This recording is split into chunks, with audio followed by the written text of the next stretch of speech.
Madame, Monsieur, bonsoir et bienvenue sur Al24 News. Nous sommes le mardi 17 mai et voici les titres de l'actualité.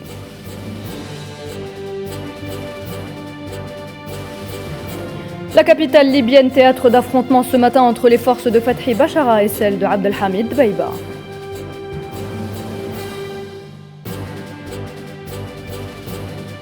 Troisième et dernier jour de la visite d'État du président algérien Abdelmadjid Tebboune en Turquie, une journée marquée notamment par la tenue du Forum des hommes d'affaires algéro-turcs.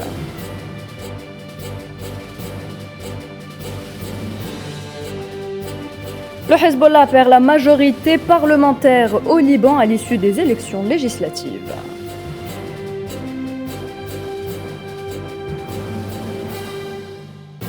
Et nous évoquerons également le conflit russo-ukrainien. Moscou annonce avoir capturé 265 combattants ukrainiens retranchés dans l'usine d'Azovstal à Mariupol.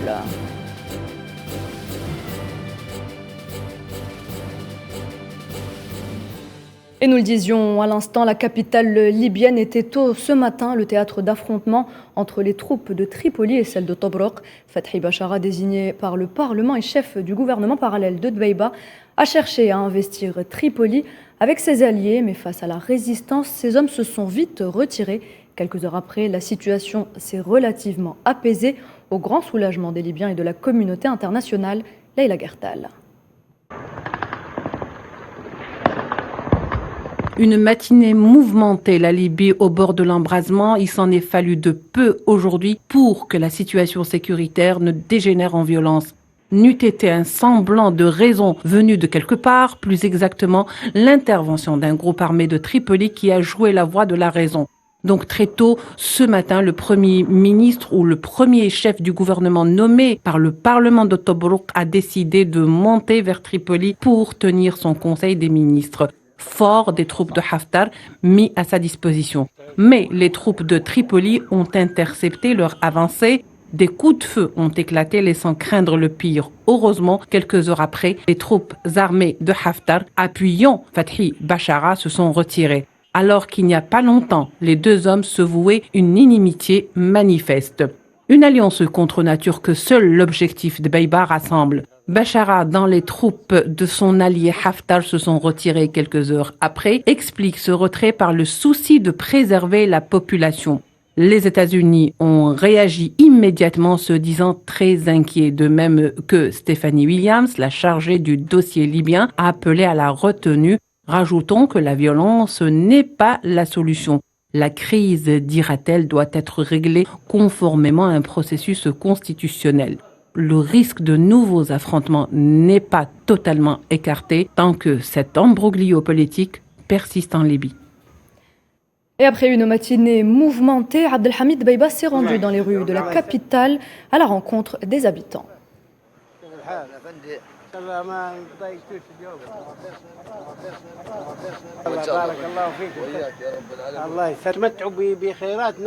وليبيا واحدة ليبيا واحدة وليبيا عايزة أمثالك يا باش مهندس على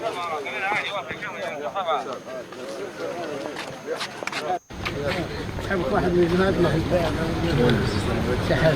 نعم تعال خليه كلك لا من الحياة نتاع الهضبة وهذه قسم ها شو ضايل نشوف في ايدك؟ الرصاصة اكيد هو راجل بايت في المستشفى في غرفة آمنة مأجر راحوا يتفضل اللي بيدير الليبيين احنا ما عندنا مشكلة اللي بيحكمنا بالانتخابات هو ابونا تفضل ليبي ولا ليبي قاعد نحوس بس لك مرة هو هنا قاعد نحوس انا وصغاري ومرتي قعدنا ها كبروا الصغار وين بنمشي انا وياهم. Au Mali aussi, la situation semble tendue. Les autorités maliennes ont annoncé avoir déjoué une tentative de coup d'État soutenue par un pays occidental dans la nuit du 11 au 12 mai. Aucun autre détail n'a été donné par le gouvernement malien. Tinhinan Makassi. Alors que les Maliens ne cessent de réitérer leur soutien aux autorités de la transition conduite par Assimi Goïta, le porte-parole du gouvernement Abdoulaye Maïga fait une annonce fracassante pendant le journal du 20h de la télévision nationale, affirmant qu'un groupuscule de militaires a tenté un coup d'État contre le président de la transition lors de la nuit du 11 au 12 mai dernier. Parmi les soutiens du gouvernement de la transition, l'Union nationale des travailleurs maliens. Nous avons pris acte de ce communiqué et nous condamnons avec une dernière énergie toute tentative de coup d'État pour nous dévier. Abdoulaye Maïga, qui prend un temps solennel pour faire cette annonce, ne donne aucun détail sur l'identité des commanditaires de ce coup d'État avorté, avant d'affirmer que la malveillance des puissances occidentales sur le Mali est loin d'être une chimère, en déclarant, je cite, « Ces militaires étaient soutenus par une puissance occidentale ». Pour le moment, les investigations sont en cours. On ne saurait dire qui sont les vrais commanditaires, mais les arrestations ont commencé. On attend les autres détails pour voir clair. Bien que les arrestations des commanditaires aient déjà commencé, cette affaire risque de marquer l'actualité des prochains jours au Mali. Surtout qu'avant cette déclaration, aucune information n'avait filtré. La situation au Sahel et en Libye au menu des discussions hier entre le président algérien Abdelmadjid Tebboune et son homologue turc Recep Tayyip Erdogan. Alger et Ankara partagent une convergence de vues. La parole doit être donnée au peuple libyen pour qu'il décide de son sort à travers des élections. Abdelkader Drief.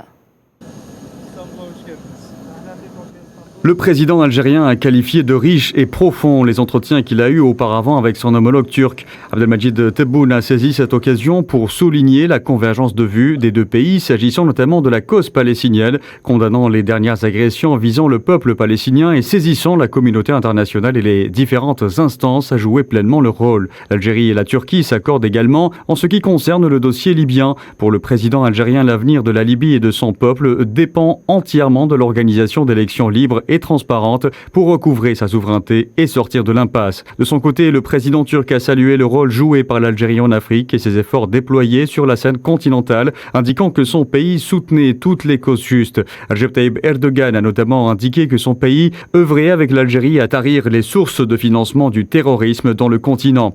Répondant à une question concernant une éventuelle adhésion de la Finlande et de la Suède à l'OTAN, Recep Tayyip Erdogan a réitéré que la Turquie ne pouvait soutenir une telle adhésion tant que ces pays servaient de refuge pour les terroristes, notamment d'éléments du mouvement PKK, et qu'ils s'opposaient jusque-là à leur transfert. La convergence de vues entre Alger et Ankara a été saluée par le président algérien Abdelmadjid Tebboune. Les deux dirigeants envisagent de mener des opérations conjointes. وقد سمحت لنا المحادثات باستعراض القضايا ذات الاهتمام المشترك حيث خلصنا إلى توافق في المواقف ووجهات النظر إذا ما يحدث من اعتداءات على الشعب الفلسطيني والتمادي وفي التجاوزات والخروقات التي يقوم بها الاحتلال وضرورة تحرك المجتمع الدولي لإنهاء هذه المأساة. كما اتفقنا على ما يجري في ليبيا ولنا نظرة واحدة هو أننا نرجع الكلمة للشعب الليبي حتى يقرر مصيره في انتخابات ممكن نساعد بلدين يساعدوا في تسييرها إن شاء الله. لقد خلصنا إلى التأكيد على أهم الملفات هذه الليبية والفلسطينية وتطرقنا إلى الأوضاع في دول الساحل وما تتطلبه من مساع وجهود لتجفيف منابع النشاط الإرهابي الخطير واستتباب الأمن والاستقرار في المنطقة وإن شاء الله نقوم عدة عمليات معا. De son côté, Recep Tayyip Erdogan est revenu sur le rôle important que joue l'Algérie en Afrique du Nord et au Sahel. Nous considérons hautement le rôle que joue l'Algérie en Afrique du Nord et au Sahel en tant que pays qui joue un rôle important pour assurer la sécurité et la paix dans le continent africain. Nous sommes déterminés à renforcer également notre coopération dans les industries militaires. Les entretiens avec le président Tebboune ont porté sur l'action commune à entreprendre au niveau international concernant plusieurs dossiers, dont les dossiers libyens et palestiniens. Nous allons renforcer la coopération diplomatique par le biais des ministres des Affaires étrangères, pour le développement économique et pour assurer la paix et la stabilité politique en Afrique. Je félicite d'ailleurs la Somalie pour la réussite des élections présidentielles. Et lors de son troisième et dernier jour de visite en Turquie, le président algérien s'est rendu à Istanbul, où il a inauguré avec son homologue turc les travaux du Forum d'affaires et d'investissement algéro-turc.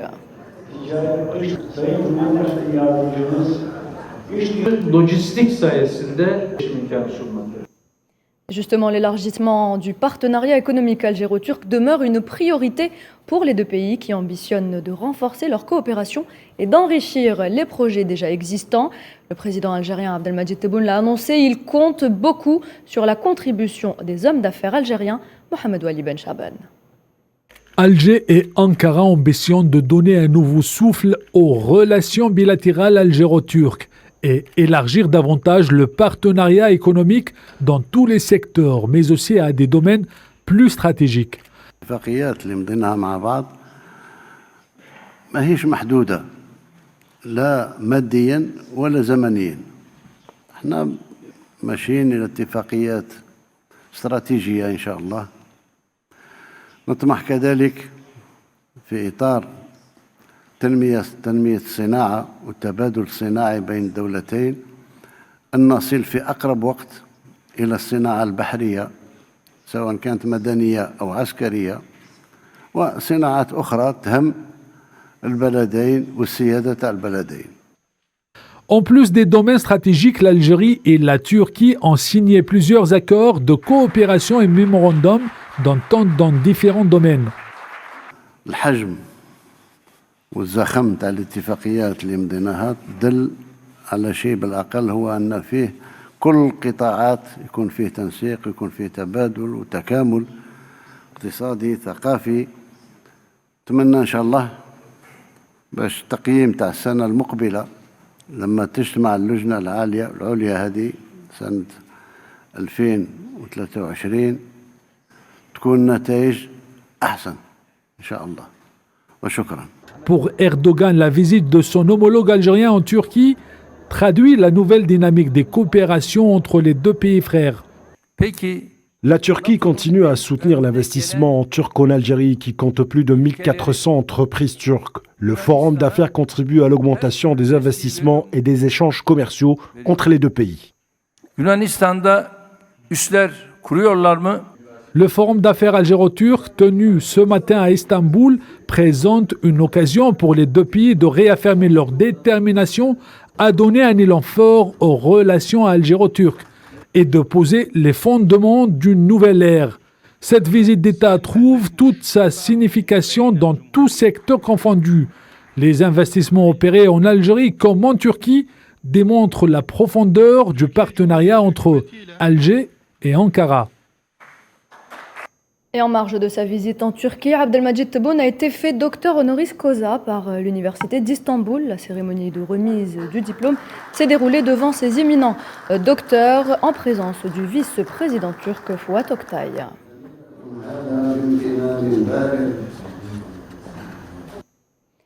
Il n'y aura pas de paix au Sahara occidental tant que l'occupant marocain poursuit sa guerre terroriste, affirme Sidi Mohamed Omar, représentant du Front Polisario auprès des Nations Unies.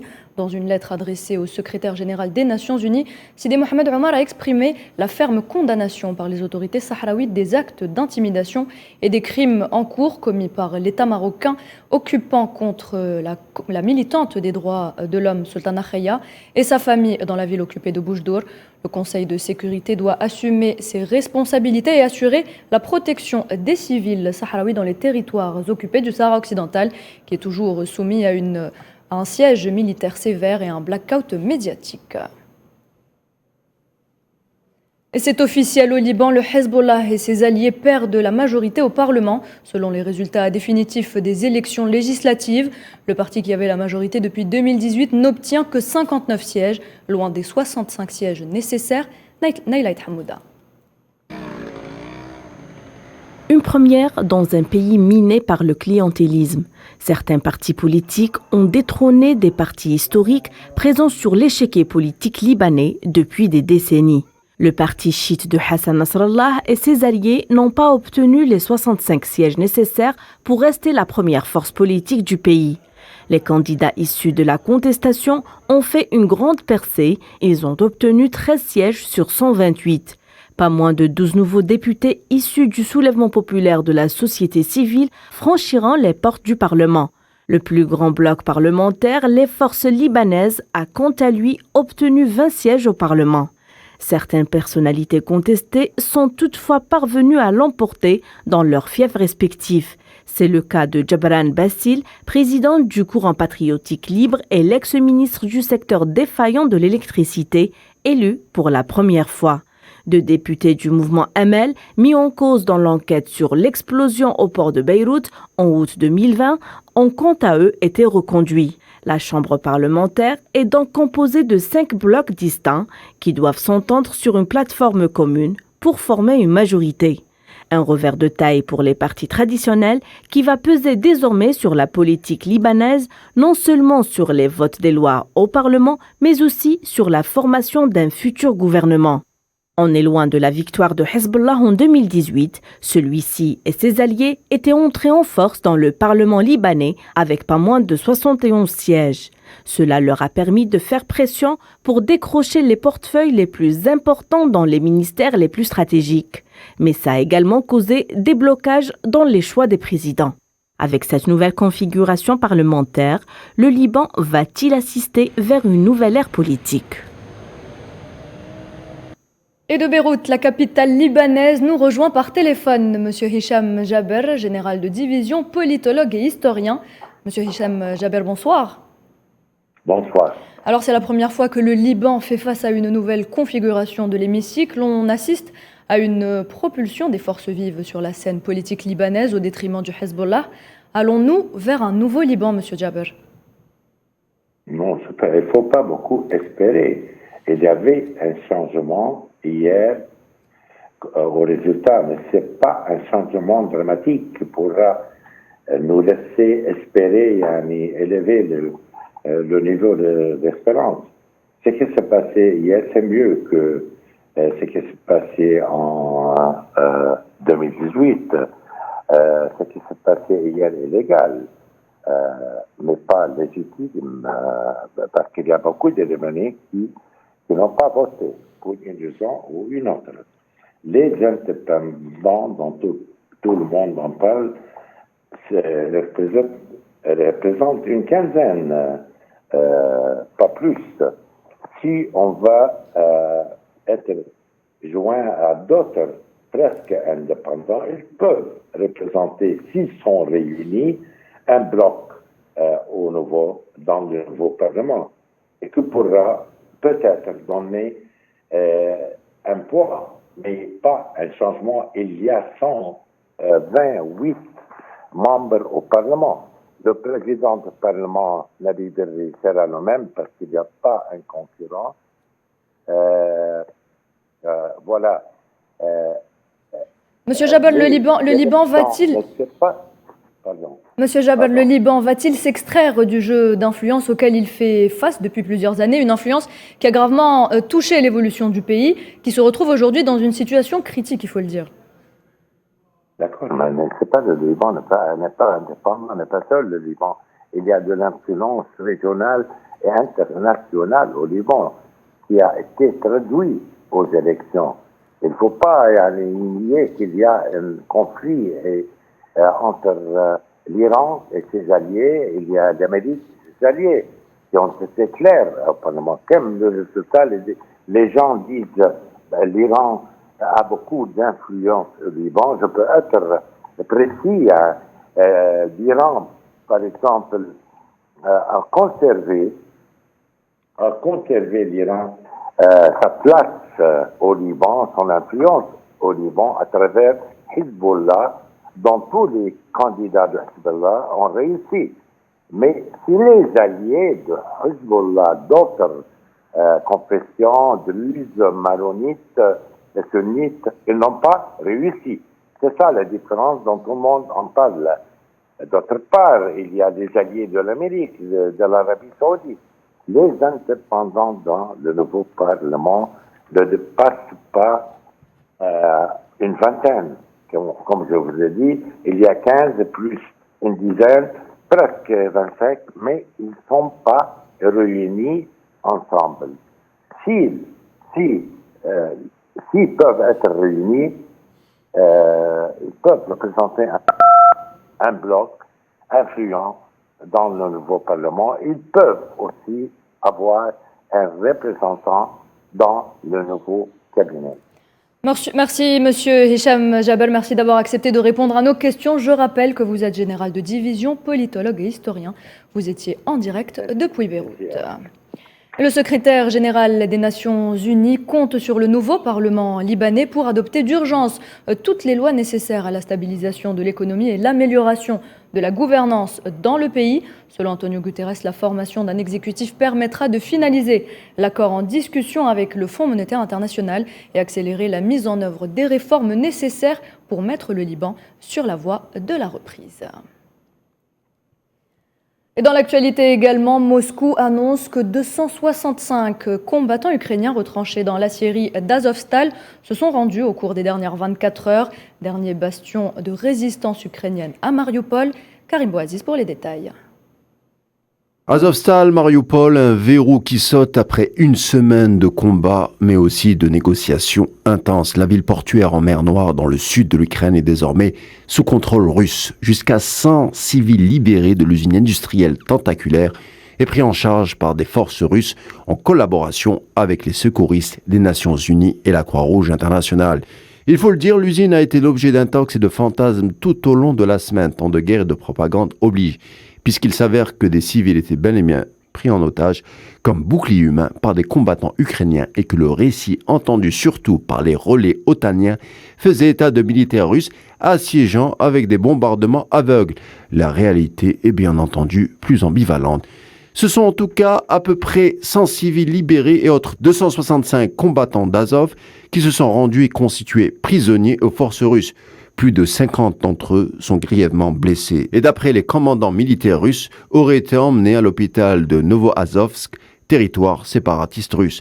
Le retranchement de quelques 1000 mercenaires d'Azov dans les galeries gigantesques de l'Aciérie ne pouvait pas durer face à une armée russe plus équipée et mieux organisée et dont l'étau se resserrait de plus en plus autour de ce point, devenu un symbole pour les deux camps.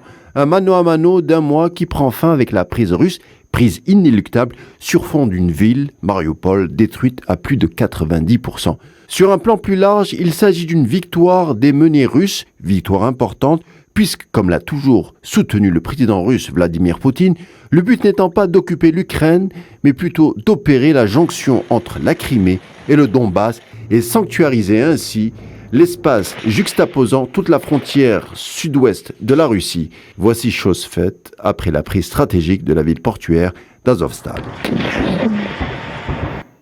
Et concernant la procédure d'adhésion de la Finlande et de la Suède à l'OTAN, le chancelier allemand Olaf Scholz se dit confiant. La procédure se fera rapidement et efficacement avec le soutien de tous les pays.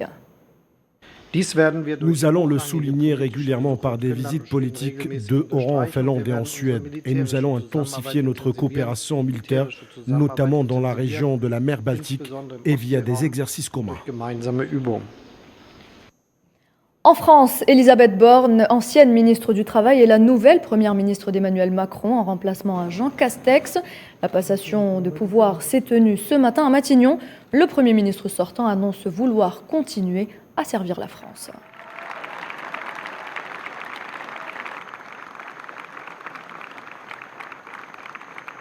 La fonction, chère Elisabeth, n'est pas davantage exempte d'exposition et de critiques.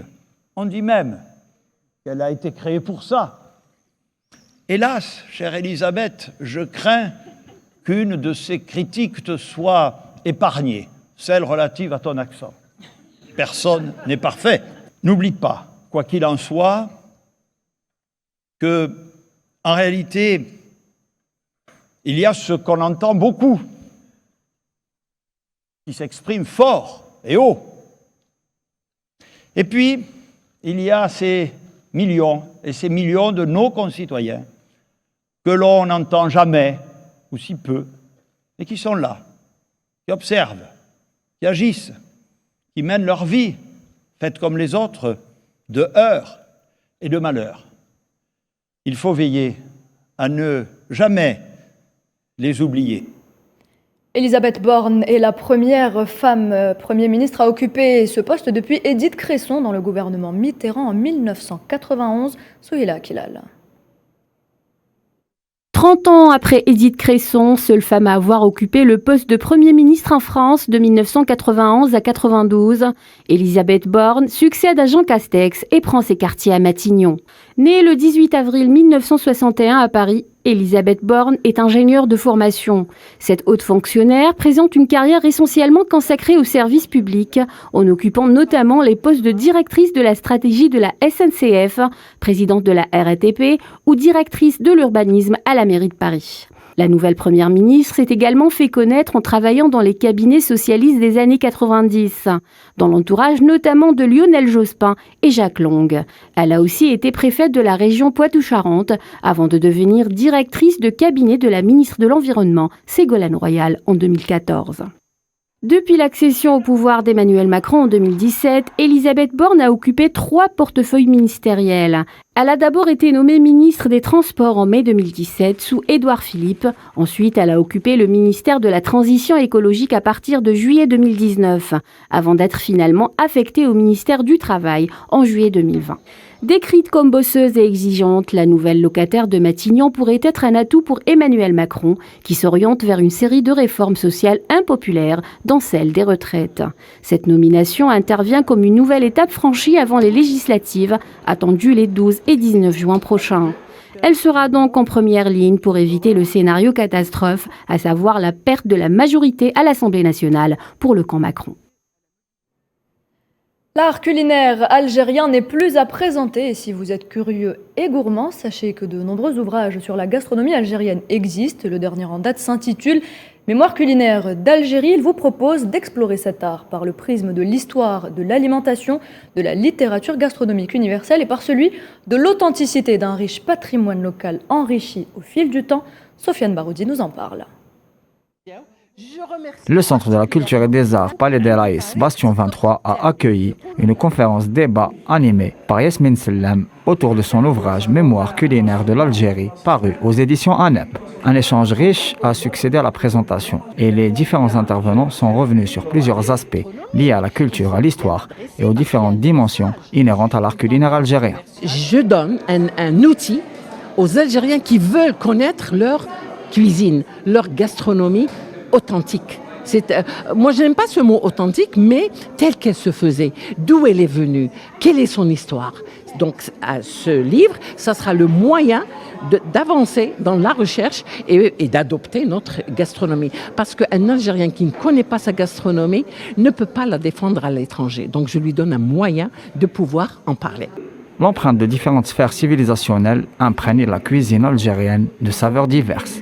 De la Perse à Grenade, de la Numidie des Aglides au Maghreb central des Irides, en passant par l'ingrédient romain et phénicien, la cuisine est un miroir de l'histoire et un héritage en mouvement, ainsi qu'un patrimoine en perpétuelle évolution. Le livre s'inscrit aussi dans la revendication de réappropriation du patrimoine culinaire algérien. Cet aspect est au cœur des enjeux diplomatiques, comme cela a été souligné par plusieurs intervenants. Donc la présence de l'Algérie dans les classifications, dans les gastronomies mondiales est nécessaire. Nous n'existons nulle part. Et ce livre, moi je l'ai écrit dans cet esprit. Il faut que nos responsables, que tous les Algériens, surtout les jeunes, qu'ils soient conscients que nous avons une gastronomie de qualité, une gastronomie qui a la prétention, qui peut être parmi les grandes gastronomies du monde. Et ça ne peut se faire qu'en étant, madame, c'est la façon de faire mondiale, et il faut qu'on soit présent dans les classifications, dans les manifestations culturelles du monde. L'axe mémoriel s'impose comme un volet important de la politique de l'État algérien. Les acteurs de la culture s'associent à cette dynamique de recherche historique aussi nécessaire que salutaire. Et c'est avec cette escale gastronomique que l'on arrive à la fin de cette édition. Merci de l'avoir suivi. Tout de suite, la météo avec Amel Améziane Zitouni. Très bonne suite des programmes sur Al24 News.